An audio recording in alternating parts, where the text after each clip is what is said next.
ଆଜ୍ଞା ମୋ ମୋ ସ୍ତ୍ରୀ ମୋନାଲିସା ପ୍ରଧାନ ପ୍ରସବ ସମୟ ଗଲା ମାନେ ଡେଲିଭରି ସମୟ ଆସିଲା ପରେ ମାନେ ଡେଟ୍ ଥିଲା ଶୁକ୍ରବାର 10 କିନ୍ତୁ ସେ ସନ୍ଧ୍ୟା 5ଟା ବେଳେ ତାର ପାଣିର ଗଡ଼ିବା ଆରମ୍ଭ ହେଇଥିଲା କିନ୍ତୁ ଟିକେ ଟିକେ ଗଡ଼ିଥିଲା ସେଥିପାଇଁ ଆମେ ଆଣିନଥିଲୁ ଆମେ ଯେତେ ରାତି 3ଟା 4ଟା ବେଳେ ତାର ଅଧିକ ପାଣି ମାନେ ଯାଇଛି ଆଉ ପେନ୍ ଆରମ୍ଭ ହେଇଛି ଆମେ ଗଭର୍ଣ୍ଣମେଣ୍ଟ ମେଡ଼ିକାଲକୁ ନେଇକି ଆସିଥିଲୁ ରାତି 4ଟା ବେଳେ ସେହି ସମୟରେ ଡକ୍ଟର ମେଡ଼ିକାଲ ଗଲାବେଳକୁ ଡକ୍ଟର କିଏ ନଥିଲେ ସେଠି ଯିଏ ସ୍ୱାସ୍ଥ୍ୟକର୍ମୀ ଥିଲେ ତାଙ୍କୁ ଯେତେବେଳେ କହିଲୁ ସେ ଓପିଡ଼ି ନମ୍ବର ପାଇଁ କହିଛନ୍ତି ଆମେ ଓପିଡ଼ି ନମ୍ବର କରିକି ନେଇକି ଆସିଛୁ ଆଉ ସେମାନେ ସାର୍ଙ୍କ ସହିତ କଥା ହେଇକି ଗୋଟେ ଇଞ୍ଜେକ୍ସନ୍ ଦେଇଛନ୍ତି ପେନ୍ ଆସିବ ବୋଲିକିରି ଆସିଗଲା ତାପରେ କହିଲେ 4-5 ଅପେକ୍ଷା କରନ୍ତୁ ନର୍ମାଲ କରିବା ପାଇଁ ଟ୍ରାଏ କରିବା ଆମେ 4-5 ଘଣ୍ଟା ସତ୍ତ୍ୱେ ତା ବାଦ ଶନିବାର ରାତି 8ଟା ଅଧେ ପର୍ଯ୍ୟନ୍ତ ଆମେ ୱେଟ୍ କରିଛୁ କାଳେ ନର୍ମାଲ ହେବ ବୋଲି କିନ୍ତୁ କୌଣସି ପ୍ରକାର ପେନ୍ ଡେଭଲପମେଣ୍ଟ ହେଇନଥିଲା କିନ୍ତୁ ପାଣି ଖସି ଚାଲିଥିଲା ଯେହେତୁ ପାଣି ଏତେ ଖସିଲାଣି ସେଥିପାଇଁ ବୋଲି ମୋ ଶାଶୁ ଆଉ ମୋ ପରିବାର ଲୋକ କଥା ହେଇଥିଲୁ ନା ଏଇଟା ନର୍ମାଲ ହେବ ନ ହେବ ତାଙ୍କ ସହିତ କଥା ମୁଁ ସେତେବେଳେ ସନ୍ଦୀପ ସ୍ୱାଇଁ ସହିତ କଥା ହେଇଥିଲି ଆଉ ସେ କହିଥିଲେ କି ହଉ ଠିକ୍ ଅଛି କହିକି ଆସିଲେ ଆଉ ମେଡ଼ିକାଲକୁ ଆସିଥିଲେ ଆସିକି ସେଠି ସେ କହିଲେ କି ଠିକ୍ ଅଛି ଓଟି ସିଏସ୍ କରିଦେବା କହିକିରି ସେଠି ଓଟିକୁ ଷ୍ଟାଫଙ୍କୁ କହିଛନ୍ତି କି ଓଟି ପାଇଁ ରେଡ଼ି କର ଆଉ ସେ ଓଟି ରେଡ଼ିରେ ଯେତେବେଳେ କରିଛନ୍ତି ମୋ ସ୍ତ୍ରୀକି ନେଇଛନ୍ତି ଓଟି ପାଇଁ ଯାହା ପ୍ରି ପ୍ରୋସେସ୍ ହୁଏ ଡକୁମେଣ୍ଟ କନସେଣ୍ଟ ଡକୁମେଣ୍ଟ ସାଇନ୍ ହେଇଛି ମୋତେ ବ୍ଲେଡ୍ ଆଣିବାକୁ କହିଛନ୍ତି ମୁଁ ବ୍ଲେଡ୍ ନେଇକି ଦେଇଛି ଆଉ ସେମାନେ ସେ ପ୍ରୋସେସ୍ କରିକି ମୋ ସ୍ତ୍ରୀକୁ ଓଟିକି ନେଇଛନ୍ତି ଏହି ସମୟରେ ହଠାତ୍ ପଣ୍ଡା ମାନେ ପ୍ରଦୀପ ପଣ୍ଡା ସାର୍ ଆସିଛନ୍ତି ଓଟିକୁ ଆସିକି ଓଟି ଷ୍ଟାଫଙ୍କୁ ପାଟିତୁଣ୍ଡ କରିଛନ୍ତି ଆଉ ସେ ମୋ ସ୍ତ୍ରୀକୁ ଓଟି ଭିତରୁ ବାହାର କରିବା ପାଇଁ କହିଛନ୍ତି ଆଉ ସେଠି ସେତେବେଳେ ପ୍ରତ୍ୟକ୍ଷ ଯେହେତୁ ମୁଁ ପୁରୁଷ ସ୍ତ୍ରୀ ଲୋକ ମୁଁ ମୋତେ ଭିତରକୁ ଏଲାଉ ନୁହଁ ମୁଁ ବାହାରେ ଅଛି ହେଲା କି ସେତେବେଳେ ମୋ ଶାଶୁ ମା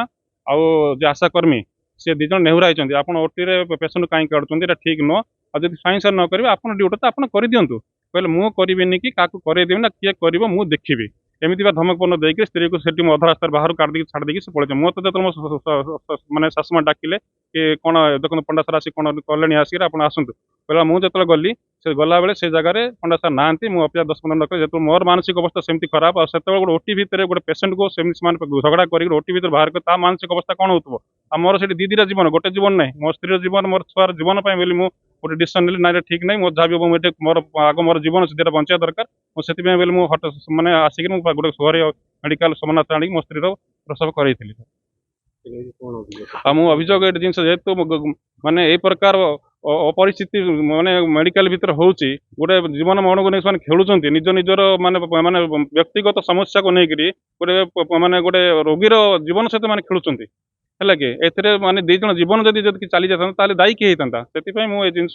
ମୋର ସିଏମ୍କୁ collector Rayagada collector sub collector ସାର୍ଙ୍କୁ ଆଉ ଆମର ହ୍ୟୁମାନ୍ ରାଇଟ୍ସକୁ ମୁଁ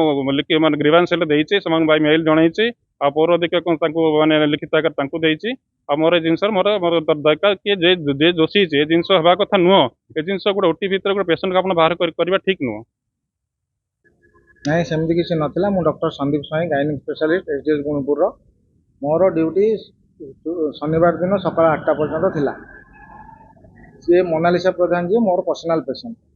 ତାଙ୍କେ 9 ମାସ ଧରି ମୋ ପାଖରେ ଟ୍ରିଟମେଣ୍ଟ ହେଉଥିଲେ ତାଙ୍କର ଶୁକ୍ରବାର ସନ୍ଧ୍ୟା 5ଟା ଠାରୁ ପାଣି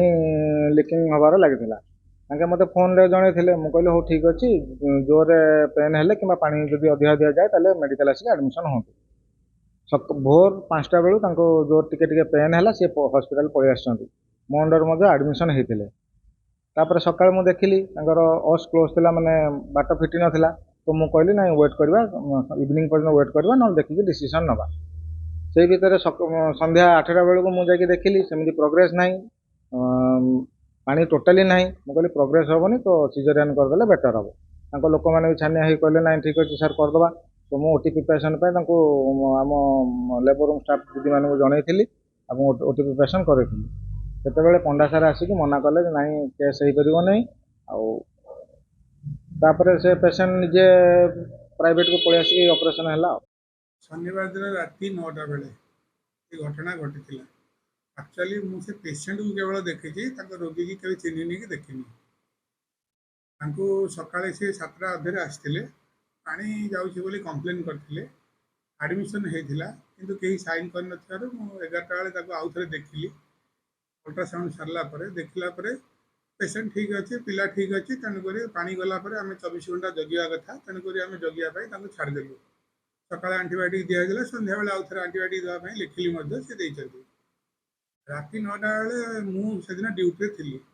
ଶନିବାର ରବିବାର ସୋମବାର ଏ 3 ଦିନ ହେଉଛି ମୋର ଡ୍ୟୁଟି